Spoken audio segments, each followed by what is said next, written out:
Bonjour, nous sommes le samedi 7 février 2026 et le sujet est la fin du traité New Start.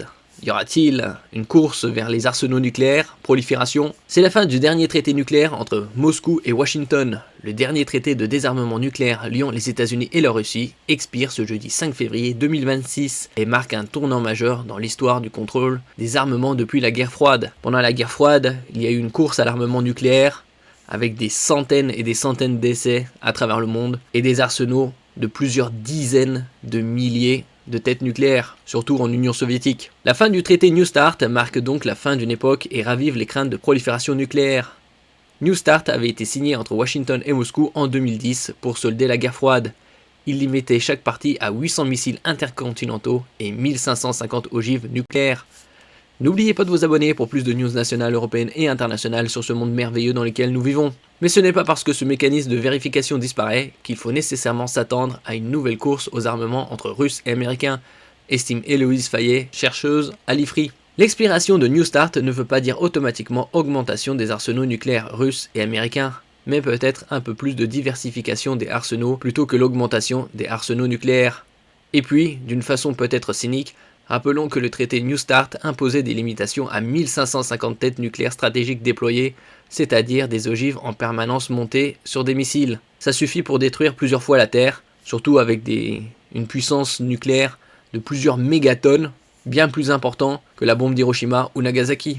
Donc en réalité, qu'il y ait 1500 ou 1600 têtes nucléaires stratégiques, ça ne change pas énormément les choses. L'OTAN appelle à la retenue. Ce jeudi, l'OTAN a appelé à la retenue et à la responsabilité après l'expiration du traité.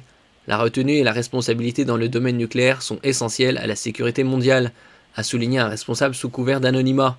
La rhétorique nucléaire irresponsable de la Russie et les signaux coercitifs qu'elle envoie en matière nucléaire révèlent une posture d'intimidation stratégique, a-t-il ajouté.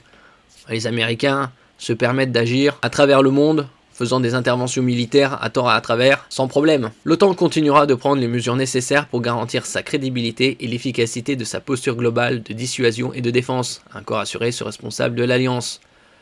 Le Kremlin a, de son côté, dit regretter l'expiration du traité. La validité de l'accord se termine, considérons cela comme négatif, nous exprimons nos regrets à cet égard, a déclaré à la presse le porte-parole de la présidence russe, Dmitri Peskov.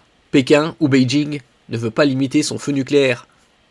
L'expiration du traité marque la transition vers un ordre nucléaire moins encadré, et l'inquiétude vient de l'arrivée d'un troisième acteur, la Chine. Ce jeudi, après l'expiration du traité, l'OTAN a notamment dénoncé la volonté chinoise d'élargir son arsenal nucléaire. Bon, il n'y a pas que la Chine qui a l'arme atomique, il y a également l'Inde, Pakistan, avec respectivement 150 à 200 ogives. Il y a également Israël, après ça c'est officieusement, ils auraient soi-disant 90 ogives, mais ça date depuis les années 1980. Ils ont probablement entre 300 et 600, plutôt que 90 seulement. L'arsenal nucléaire de Pékin ou Beijing est en pleine expansion. Pour parvenir à un véritable contrôle des armements au XXIe siècle, dit la Maison-Blanche, il est impossible d'agir sans inclure la Chine. Mais avec 3 acteurs nucléaires majeurs sur l'échiquier, l'équation se complique, souligne Héloïse Fayet. La Chine est passée d'environ 250 têtes nucléaires en 2020 à plus de 600 aujourd'hui. Est-ce vrai? Faut pas oublier que la Chine a des milliers de kilomètres de tunnels, notamment dans le Sichuan, et la probabilité que la Chine ait plus de 600 têtes nucléaires est très important. Il ne serait pas étonnant que la Chine possède 2 à 3 000 têtes nucléaires. Si la Chine continue sur cette trajectoire, les États-Unis feraient face à 2 compétiteurs nucléaires.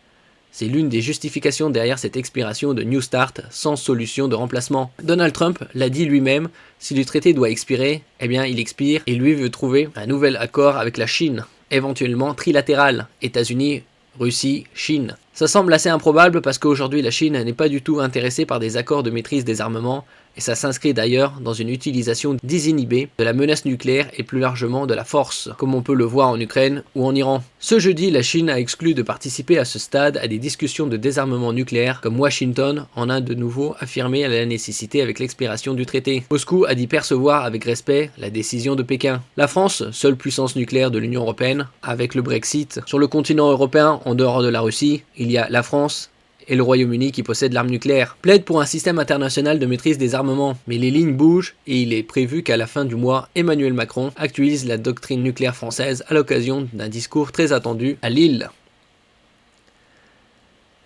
Merci pour votre écoute et à la prochaine.